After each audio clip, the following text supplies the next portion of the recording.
তোমার কপালে কার অভিশাপ লাগছে যে তুমি কেন নামাজ পড়তে পারো না? তোমার মতো যুবক র্যাব, আর্মি, পুলিশ, বিডিআর এর চাকরি করে নামাজ ছাড়ে না, বলো বাবা তুমি কেন পারো না? তোমার মতো যুবক রাস্তায় গাড়ি চালায় নামাজ পড়ে, বলো তুমি কেন পারো না? তোমার মতো যুবক doctor, professor, engineer, OC, DC, SP, পাঁচ ওয়াক্ত নামাজি দাড়িওয়ালা, বলো তুমি কেন পারো না? ময়দানে কৃষিকাজ করে যুবক নামাজ ছাড়ে না, নদীর মধ্যে মাছ ধরে নামাজ বাদ দেয় না, বলো তুমি কেন পারো না? মনে মনে ভাবছো কি কোরআন মিথ্যা, হুজুরেরা মিথ্যা?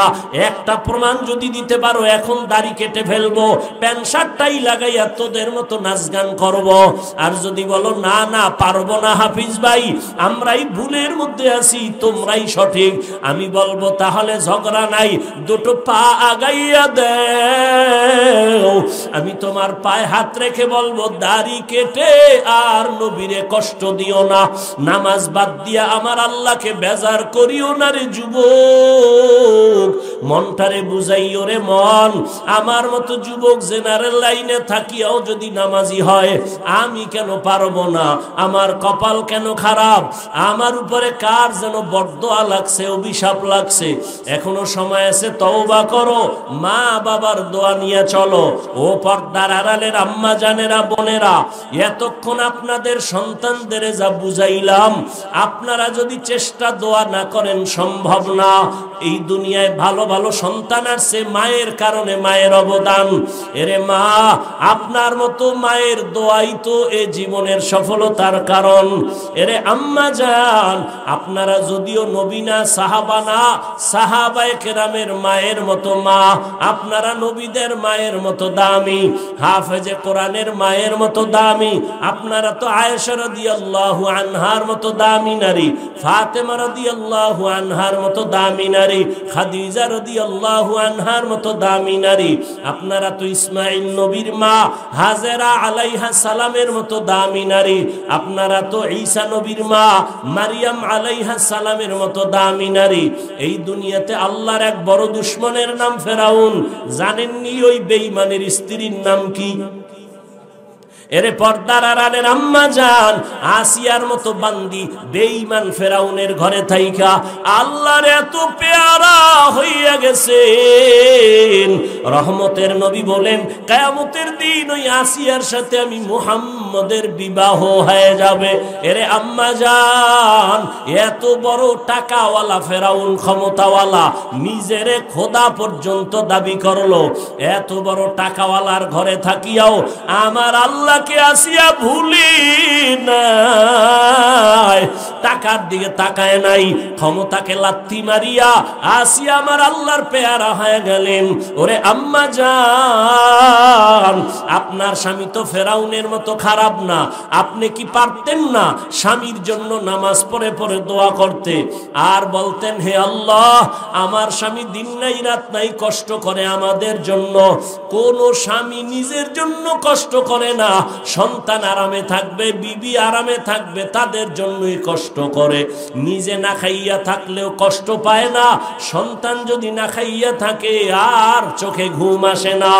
ও পর্দার আড়ালের আম্মা জান, আপনার স্বামীকে যদি বুঝাইতেন, নামাজের দাওয়াত দিতেন, আর ঘরে আসার পর যদি ঠান্ডা মেজাজে বুঝাইতেন, স্বামী আমি আমার মা বাবার মায়া ত্যাগ করিয়া তোমার সংসারে আসছি, না খাইয়া থাকলেও আসি, খেয়ে থাকলেও আসি, তবে আমি বিবি হিসেবে তোমার কাছে দাবি, জীবনে কোনোদিন হারাম টাকা ঘরে আনবা না, হারাম মাল ঘরে আনবা না, হারাম খাইয়া নিজের রক্ত নাপাক করব না, সন্তানের রক্ত নাপাক করতে দিব না। মা যদি বুঝাইতেন, কোন স্বামী হারাম মাল ঘরে নেওয়ার সাহস পেত না। তবে যারা হারাম খাওয়াইয়া সন্তানের রক্ত নাপাক করতেছো, লেখা রাখি ওই হারাম খোর সন্তান কোনোদিন মা বাবার খেদমত কোনোদিন করবে না। ও সন্তানের মা বাবা, এখনো সময় আছে, তওবা করে নাও, আল্লাহর কাছে তওবা করো। ও পর্দার আড়ালের মা, আপনার মতো কত মা এই এলাকায় এখনো আছে, পর্দা করে, স্বামীর মাল হেফাজত করে, নামাজ পড়ে, মোবাইলে সময় নষ্ট করে না। আপনারা কেন পারবেন না? এখনো সময় আছে, তওবা করেন।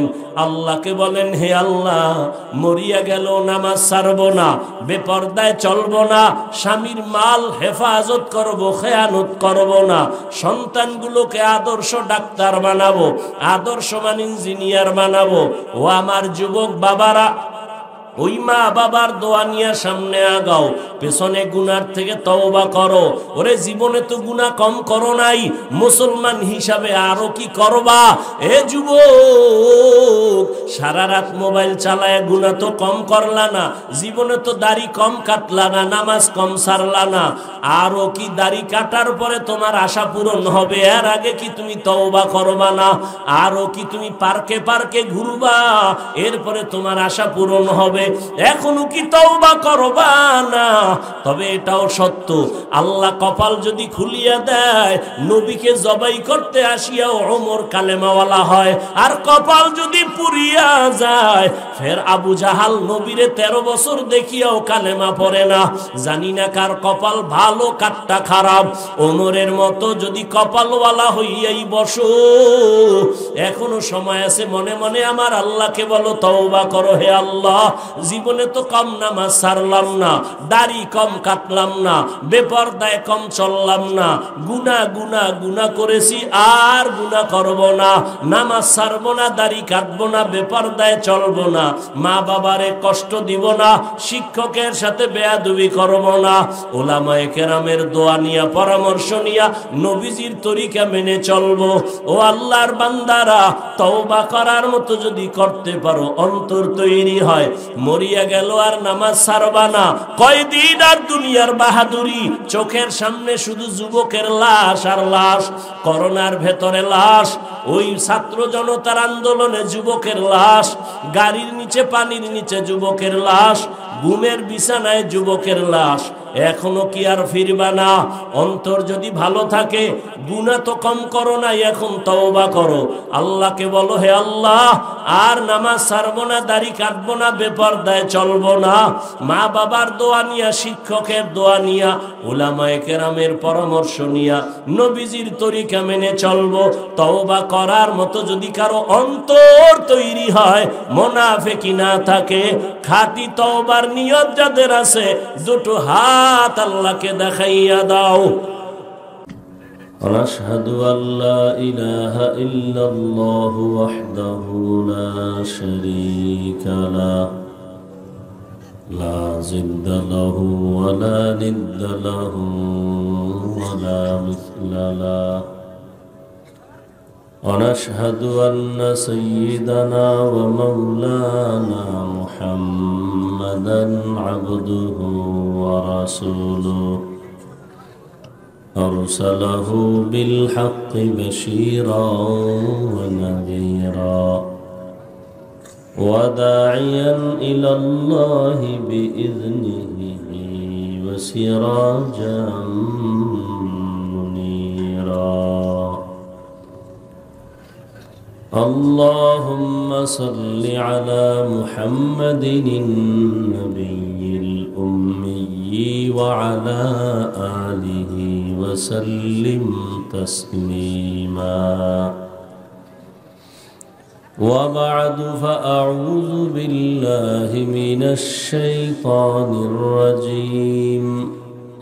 بسم الله الرحمن الرحيم.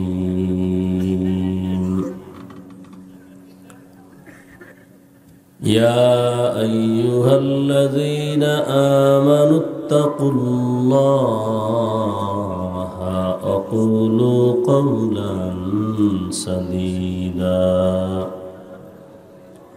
يصلح لكم أعمالكم ويغفر لكم ذنوبكم ومن يطع الله ورسوله فقد فاز فوزا عظيما وقال رسول الله صلى الله عليه وآله وسلم من يضمن لي ما بين لحييه وما بين رجليه أضمن له الجنة أو كما قال النبي عليه الصلاة والسلام صدق الله مولانا العظيم صدق رسوله النبي الأمي الكريم ونحن على ذلك من الشاهدين والشاكرين والذاكرين والحمد لله رب العالمين سبحانك لا علم لنا إلا ما علمتنا إنك أنت العليم الحكيم رب اشرح لي صدري ويسر لي أمري واحلل عقدة من لساني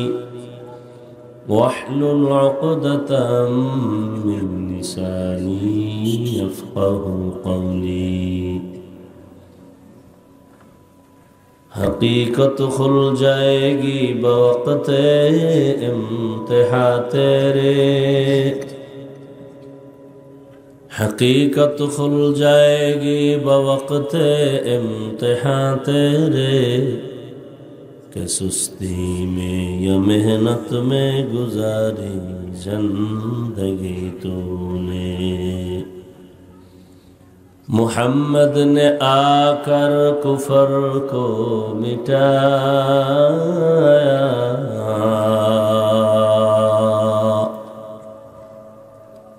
محمد نے آ کر کفر کو مٹایا کفر کو مٹا کر صداقت بتایا کفر کو مٹا کر صداقت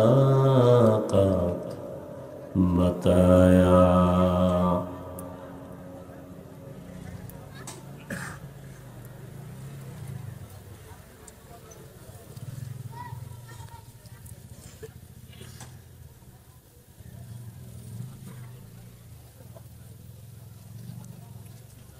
হিজলি হাফিজিয়া ও কওমি মাদ্রাসার উদ্যোগে আয়োজিত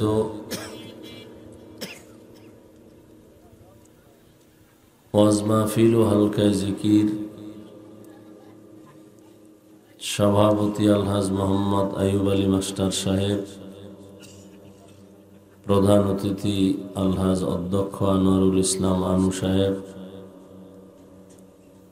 অন্যান্য হযরত উলামায়ে কেরাম, অতিথিবৃন্দ,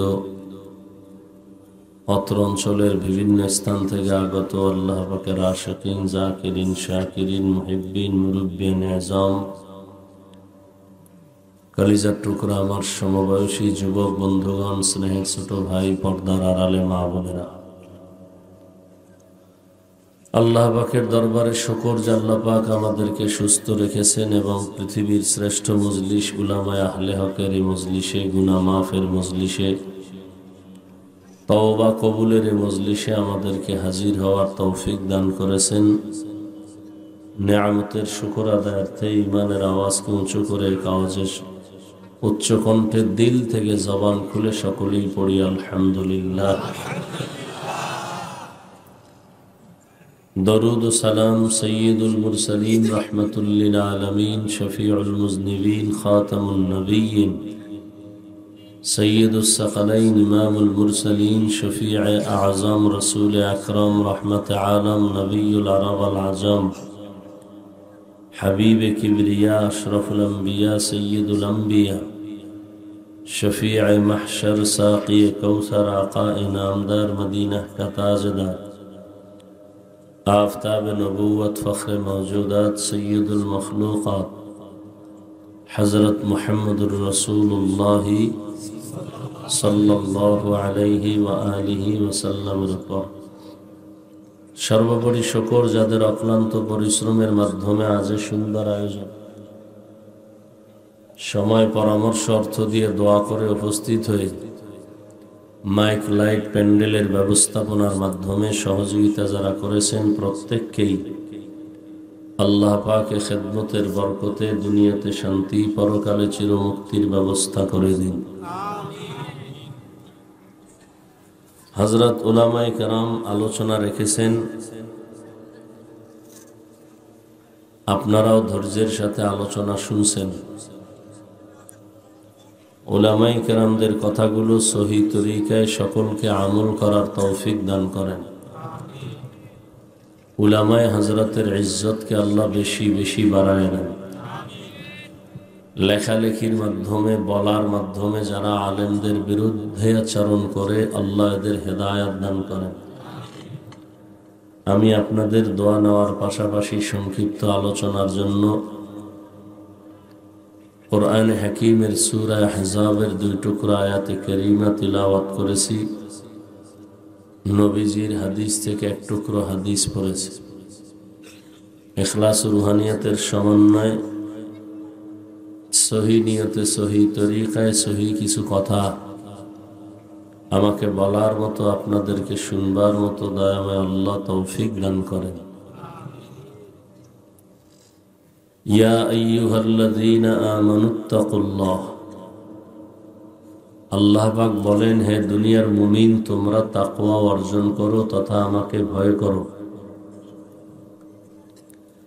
আকুলু কওলান সাদীদা, জবানের দ্বারা যা বলো সত্য সঠিক শালীন ভাষায় বলো।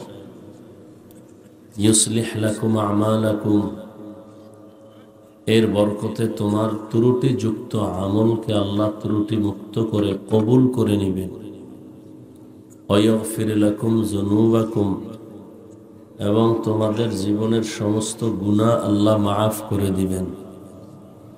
ওয়ামাইয়ুতিল্লাহ ওয়া রাসূলাহু, যারা আল্লাহ এবং রসুলের অনুকরণ করবেন, ফাকাদ ফাযা ফাওজান আযীমা, অতঃপর তাদের বিজয় হবে চূড়ান্ত বিজয়। নবীজি বলেন, মাইয়াজমান লিমা বাইনা লাহিয়াইহি ওয়া মা বাইনা রিজলাইহি আজমান লাহুল জান্নাহ, যে ব্যক্তি 2 জিনিস হেফাজতের জিম্মাদারি নিবে, আমি রসুল তাকে জান্নাতে নেওয়ার জিম্মা নিব। প্রথম হলো জবানের হেফাজত করো, দ্বিতীয় হলো লজ্জাস্থানের হেফাজত করো। এই 2 জিনিস যদি কেউ হেফাজত করার জিম্মা নেও, আমি রসুল তোমাকে জান্নাতে নেওয়ার জিম্মা নিলাম। এই তুই মোবাইল নিছো কেন হাতে? কে দিছে তোর মোবাইল?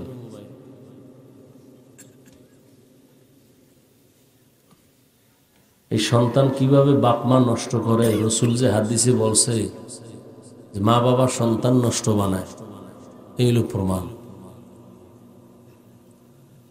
অযোগ্য মা বাপ বাচ্চার হাতে মোবাইল তুলে দিছে, আর ছুরি দিয়া গলা কাটা, এটা ডাইরেক্ট, আর মোবাইল হাতে দিয়ে ওর জীবনকে ধ্বংস করে, এটা ইনডাইরেক্ট। বউ যদি চালাইতে না পারো, তোমার বিয়া করতে কে বলছে? আর সন্তানের হক আদায় না করতে পারলে তুমি সন্তান নিছো কেন? তামাশা না?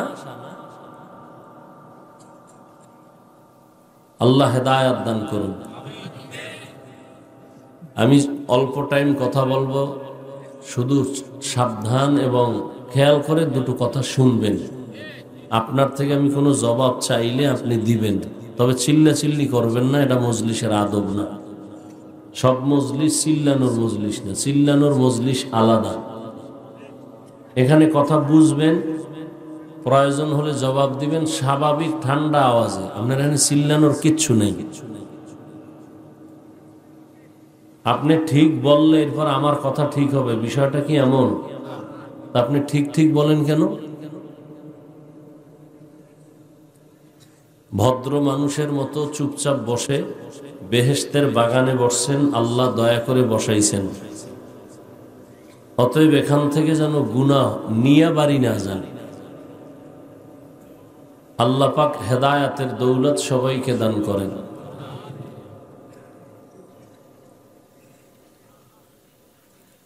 আয়াতের মধ্যে আল্লাহ মুমিনদেরকে দুটো আদেশ দিয়েছেন, যারা মানবে তাদের জন্য দুটো পুরস্কারের ঘোষণা দিয়েছেন।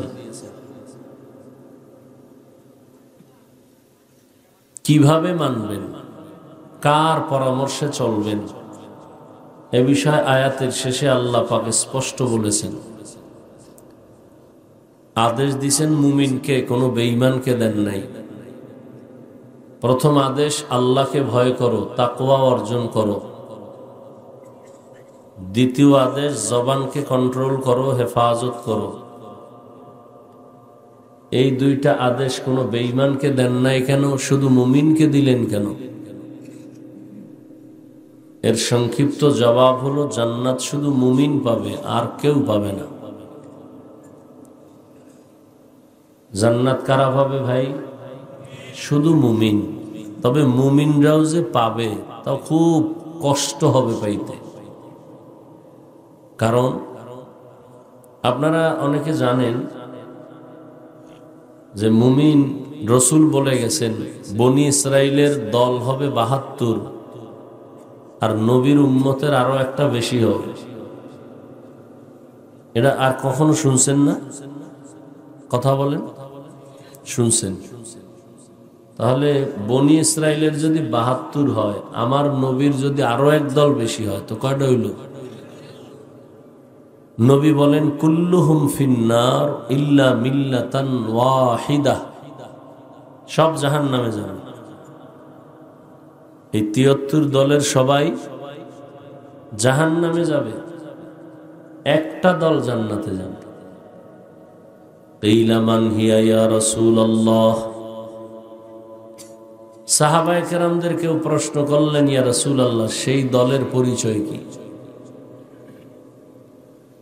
ক্বালা মা আনা আলাইহি ওয়া আসহাবী, নবীজি বললেন, আমি মুহাম্মদ যেই আদর্শের উপরে আছি এবং আমার হাতে গড়া সাহাবায়ে কেরাম যে আদর্শের উপরে আছেন, এই দুই আদর্শকে ফলো করে যারা চলবে এরাই নাজাত প্রাপ্ত, মুক্তি পেয়ে জান্নাতে যাবে। আর ওই যে ৭২ দল জাহান্নামে যাবে, এরা কিন্তু হিন্দু, বৌদ্ধ, ইহুদি, খ্রিস্টান কেউ না, সব কিন্তু মুসলমানের ভেতর থেকে। এবার এই কথাটা জানেন কিনা জানি না, আবারও শুনেন। ৭৩ দলের ৭২ দল জাহান্নামে যাবে, এদের মধ্যে কোনো হিন্দু, বৌদ্ধ, ইহুদি, খ্রিস্টান কেউ নাই, সব কিন্তু মুসলমান। তাহলে বুঝেন যে মুমিন জান্নাত পেতে হলে কতটা পেরেশান হতে হবে। ৭২ দল মুমিন জাহান্নামে যাবে,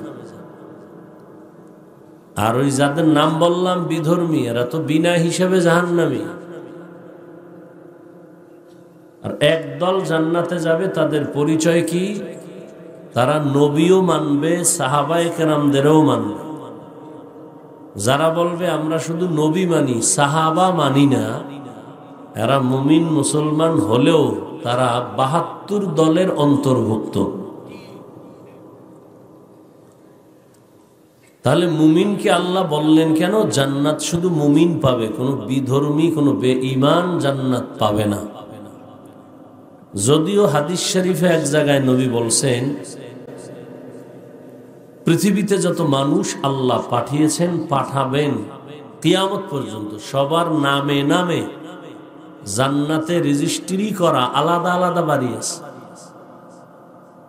ফেরাউনের নামে জান্নাতে বাড়ি, নমরুদের নামে জান্নাতে বাড়ি, সাদ্দাদের নামে জান্নাতে বাড়ি, কারুনের নামে জান্নাতে বাড়ি, আবু জাহালের নামে বাড়ি, সবার নামে। কিন্তু জান্নাত কারা পাবে? বেঈমান না মুমিন? তাহলে ওদের বানানো জান্নাতের উপায় কি? ফেরাউনের নামে জান্নাতে বাড়ি আছে, নমরুদের নামে জান্নাতে ঘর আছে, তাহলে ওদের জান্নাত কি হবে? হে নবী বলে দেন, দুনিয়াতে যারা আল্লাহর ইবাদত করবে, প্রত্যেকটা মানুষের কাজের মধ্যে একটা থাকে মূল, একটা ওভার, না মূল ডিউটি, ওভার ডিউটি। ইবাদতের মধ্যেও আছে মূল আর ওভার। দৈনন্দিন 5 বেলার নামাজ আদায় করো, মূল ডিউটি। ইশরাক, আওয়াবিন, চাষ, তাহাজ্জুদের নামাজ পড়ো, ওভার ডিউটি। ও মুমিন, তুমি রমজানে রোজা রাখবা, মূল ডিউটি, ফরজ। বৃহস্পতিবারে সোমবার দিন রোজা রাখবা, আরাফার রোজা, আশুরার রোজা রাখবা, ওভার ডিউটি, নফল। ধনী মানুষ, তুমি বছরে একবার যাকাত দিবা, মূল ডিউটি, ফরজ। ফাঁকে ফাঁকে তুমি গরিব, এতিম, অসহায় মানুষের কল্যাণে দান সদকা করবা, এটা ওভার ডিউটি, নফল। ধনী মানুষ, তুমি একবার জীবনে বাইতুল্লাহর জিয়ারত করো, মূল ডিউটি, ফরজ। ফাঁকে ফাঁকে সময় পেলে উমরা করো, ওভার ডিউটি, নফল। যেই বান্দা মূল ডিউটি করবে সে তো মূল জান্নাত পেয়ে যাবে, তার লেখা জান্নাত পাবে। কিন্তু যে মূল ইবাদত করার পরে ওভার ডিউটি করবে, বেঈমানের বানানো জান্নাত গুলো ওভার ডিউটি করনেওয়ালা মুমিনদের আল্লাহ বোনাস দান করবে। আতিনা ফি দারে দুনিয়া না হাসান, আতিনা ফি দারে উকবা না হাসান, ইয়া গিয়াসাল মুস্তাগীসিন ইহদিনা ইফতিখারা বিল উলুমি ওয়াল গিনা। हर गोरी दे नेको तू तैयार है, जो न मांगे उससे तू बेजार है। আল্লাহ জান্নাত শুধু মুমিন পাবে, আর কেউ পাবে না। আল্লাহ বলেন, মুমিন তোমার জন্য কর্মসূচি 2টা। 1 নাম্বার কর্মসূচি, তাকওয়া অর্জন করো, আমাকে ভয় করো। দ্বিতীয় কর্মসূচি, জবানকে, এই পিচ্ছি,